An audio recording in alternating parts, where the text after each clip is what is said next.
मेरा नहीं है, वो उनका है। और ऐसा ही उनका समर्पण उनके गुरु आचार्य गुरु के प्रति था। तो यह एक अद्भुत घटना है जीवन की, जो सबके जीवन में नहीं घटती।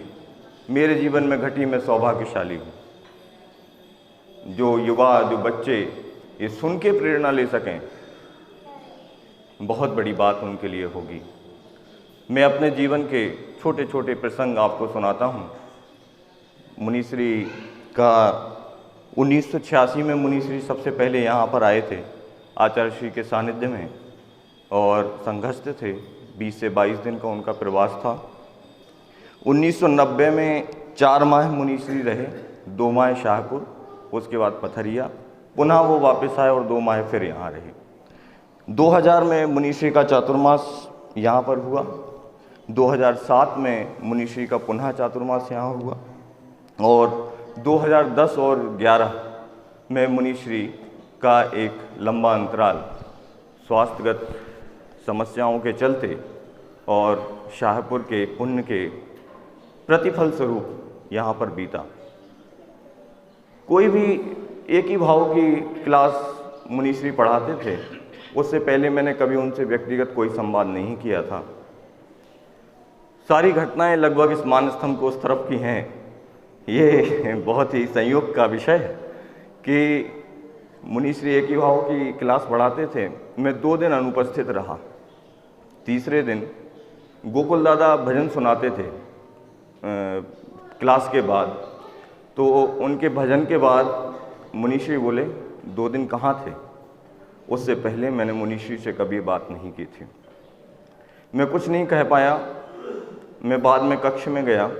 मैंने कहा, महाराज जी, एडमिशन की फिराक में हूँ यूनिवर्सिटी में, मेरा नंबर नहीं आ रहा है। अरे, इतनी सी बात तुमने मुझसे कही नहीं, अब कब जाओगे? मैंने कहा, सोमवार को। तो बोले, अब तो तुम्हारा नाम आ जाएगा।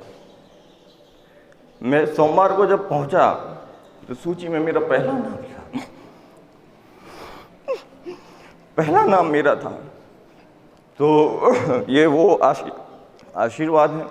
क्षमा चाहता हूँ, आपको सुनने में व्यवधान होगा, लेकिन भावुक होना स्वाभाविक है।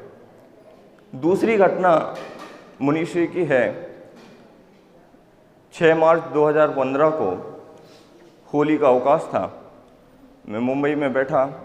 मैंने अपनी पत्नी से कहा कि मुझे तीव्र इच्छा हो रही है कि मैं महाराज श्री के पास जाऊं। तो महिलाएं अक्सर बोलती हैं कि साथ में चलेंगे, समय आएगा चलेंगे। तो उस दिन वो बोली कि तुम चले जाओ, तुरंत टिकट देखो। टिकट देखी, उसी दिन की कामायनी एक्सप्रेस की मुझे टिकट मिल गई। मैं 7 की सुबह सागर आया, मुनिश्री को आहार दिया। उस दिन मैंने उनको 2 तरह से देखा। एक ही निवाला मैंने दिया। एक था जब वो पूर्ण स्वस्थ होते थे तो वो कैसे दिखते थे, मैंने आहार देते समय उनको वैसा देखा। और अगले क्षण वैसा कृष्ण देखा जैसा वो समाधि के बाद डोली में थे।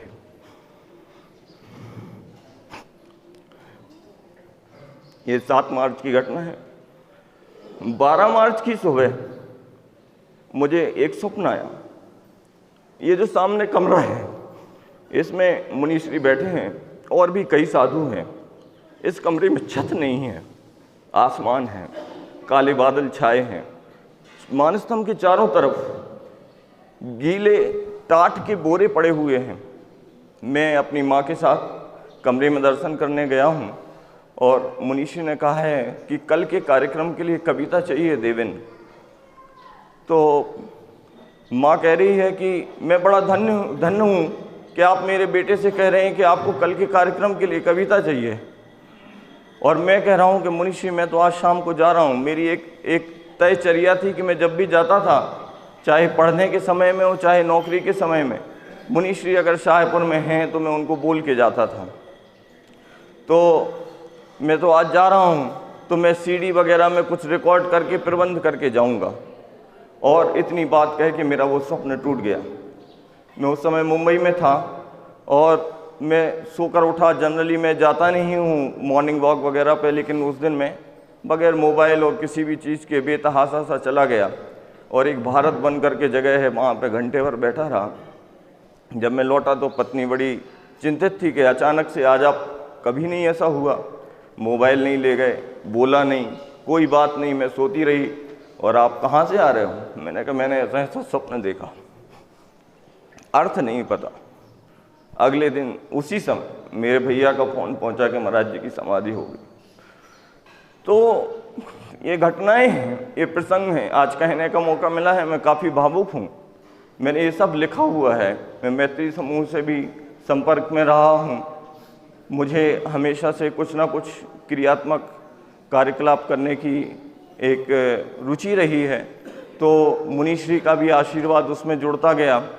हमने मैत्री समूह से जुड़ते हुए उनकी 2 डॉक्यूमेंट्रीज़ बनाई, जिसमें पहली डॉक्यूमेंट्री हमने पहले समाधि दिवस के उपलक्ष्य में बनाई थी। दूसरी एक डॉक्यूमेंट्री हमने पिछले वर्ष उनके लिए अभी जो 13 मार्च गया है, उसमें बिल्कुल कम संसाधनों में घर पे रिकॉर्डिंग, घर पे वीडियो एडिटिंग, सारी चीज़ें करने के उपरांत हमने एक डॉक्यूमेंट्री बनाई थी जो 13 मार्च को रिलीज़ हुई थी। पारस चैनल वालों ने उसको दिखाया था। उसका आज पुनः प्रसारण 4:20 पे है। मुझे बड़ा खुशी होगी अगर आप सभी उसको सुने। उसमें मैंने स्वर दिया है, मुझे बहुत ही गौरवान्वित महसूस होता है कि मुनिश्री के आशीर्वाद से उसका जो संवहन किया है, जो वो संवहन मेरी आवाज़ में है, आप लोग सुन सकते हैं। आज उसका प्रसारण रात को 8 बजे जिनवाणी मैत्री समूह की ओर से ही, जो भी हमारे नवयुवक, जो भी बालक बालिकाएं सोशल मीडिया पर एक्टिव हैं, वो फेसबुक लाइव के माध्यम से एक काव्य गोष्ठी और विचार गोष्ठी का भी आयोजन है, उसमें भी वो लोग भाग ले सकते हैं, अपने विचार रख सकते हैं, या जो लोग विचार रख रहे हैं उनको सुन सकते हैं। चौथी एक चीज़ कह के अपनी वाणी को विराम दूंगा। मेरी शादी जब हुई 2011 में, तो हम शादी के बाद महाराज जी के आशीर्वाद, ये सारी घटनाएं इस प्रांगण की हैं। वो मंदिर जो मैंने आपको घटना सुनाई वो सामने वाले कमरे की थी, ये जो मैं सुना रहा हूँ ये साइड वाले कमरे की। मुनिश्री वहाँ बैठे थे। जब हम आए तो मुनिश्री से बोला आशीर्वाद क्या है, क्या आज्ञा है, हमें क्या करना है? तो बोले कि उन्होंने मेरी भावना की हमें एक प्रति दी और उसमें उंगली रखकर मैत्री भाव जगत में मेरा सब जीवों से नित्य रहे, जब भी मंदिर आओ तो दोनों को साथ में पढ़ना है। तो हमने वो नियम बरकरार रखा है। और मज़ेदार बात इसकी क्या है, इसका संदेश क्या है? अनबन होती है, दाम्पत्य किसी का ऐसा नहीं है जिसमें कहा सुनी नहीं होती, वैमनस्य नहीं होता। तो जब हम वो पंक्तियाँ पढ़ते हैं अगले दिन मंदिर आके, और उसमें जब तीसरी पंक्ति पे पहुँचते हैं, दुर्जन क्रूर कुमार ग्रतों पे, तो दोनों एक दूसरे का चेहरा देखते हैं और बहुत तेज हंसी आती है कि दुर्जन क्रूर कुमार ग्रतों पर क्षोभ नहीं मुझको आवे। वो मुझे दुर्जन कह लेती हैं, हम उनको दुर्जन कह लेते हैं और दोनों सज्जन बन जाते हैं। तो गुरु की क्या भावना थी उन पंक्तियों को हमें सौंपने की, हमें नहीं मालूम। और ऐसे सानिध्य ये 4 मैंने आपको प्रसंग छोटे तरीके से कहे हैं। मैं चाहता हूँ मैं मुनिश्री की शाहपुर की एक स्मारिका बनाऊँ। जो भी लोग जो भी शेयर करना चाहते हैं वो लिखें, और सिर्फ लिख के मुझे दे दें। उसके बाद पुस्तक छपकर और आपके मंदिर में उपलब्ध तक की होने की जिम्मेदारी मैं लेता हूँ। सिर्फ आपको आपके जीवन का कोई संस्मरण जो आप यहाँ मंच पर आकर नहीं कह पा रहे हैं, आप महसूस करते हैं, आप लिखकर मुझे दीजिए। मैं उसको ऐसे कि कोई भी आएगा हमारे मंदिर में, वो मुनि श्री क्षमासागर जी से जुड़ी हुई स्मारिका खोलना चाहेगा और खोलेगा, तो आपके जो आंसू दबे हुए हैं वो उस पुस्तक के माध्यम से, उस व्यक्ति के माध्यम से निकलेंगे। ऐसी एक अनूठी रचना हम बनाना चाहते हैं। अगर आप लोग सहयोग देंगे तो संभव है। तो अपनी बात को यहीं विराम देता हूँ। मुनिश्री के बारे में एक छोटी सी कविता के माध्यम से, जो मैंने उनको आहारों के बाद सुनाई थी, छापरी वालों के यहाँ पे उस दिन आहार हुए थे और मुनिश्री कविता सुन के रोने लगे थे। उसके बाद मैंने कभी उनको कोई कविता नहीं सुनाई। लिखी बहुत, तकरीबन 30-40 कविताएं मुनिश्री के लिए लिखी, लेकिन कभी सुनाई नहीं, क्योंकि उस घटना के बाद लोग बोले अरे यार तुमने महाराज जी को रुला दिया। फिर हमने कभी नहीं कोई कविता सुनाई। तो तुमने सबकी पीर सुनी, और ओढ़ी सबकी आपद। तुमने सबकी पीर सुनी और ओढ़ी सबकी आपद। अपनी पीर पे पर्दा रख कर कैसे बने निरापद। अपनी पीर पे पर्दा रख कर कैसे बने निरापद। हमसे पूछी पल पल की पीड़ा, दिया उपाय सदा शुभ। हमसे पूछी पल पल की पीड़ा, दिया उपाय सदा शुभ। और हमने अपनी पीड़ा बाँची, पूछा नहीं तुम्हारा सुख दुख। हमने अपनी पीड़ा बाँची, पूछा नहीं तुम्हारा सुख दुख। जब हम पहुँचे सम्मुख, हमसे पूछा कैसे हो। हमसे पूछा कैसे हो। जब हम पहुँचे सम्मुख, हमने अपनी पीड़ा बाँची, पूछा नहीं तुम्हारा सुख दुख। हमने अपनी पीड़ा बाँची, पूछा नहीं तुम्हारा सुख दुख। हे वीत राग के पथिक अनोखे, कैसे सीखा यह सब।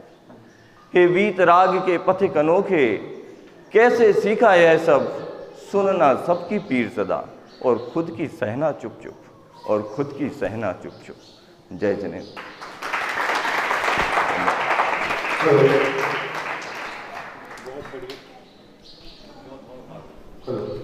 इसके बाद हम पंडित श्री राजीव कुमार जी को आमंत्रित करते हैं।